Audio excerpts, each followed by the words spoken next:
I met my mom's secret brother at 5 a.m. after poker. Now I finally understand why she always wanted me to study. When I was growing up, my mom would always say, "You are so lucky you can study.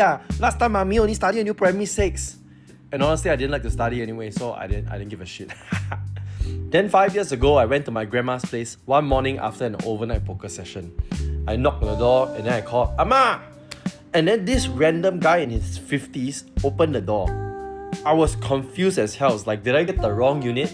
Because I checked, right, there's 2 red lanterns, and every time we go there during 新年, right, we will check this is the right unit.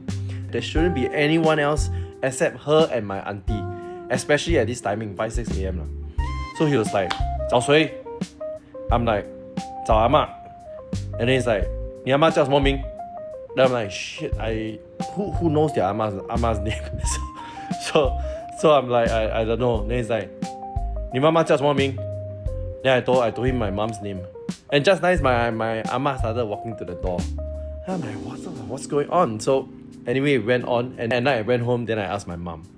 And then she was quiet. She told me that man was her brother, and he was given away to another family because they couldn't afford to feed all the kids. As I continued to hear her story, everything kind of clicked, right? Studying hard or education wasn't about getting good grades. It was survival, because they watched poverty tear their family apart. When they pushed me to study, they were making sure poverty would never do the same thing to me.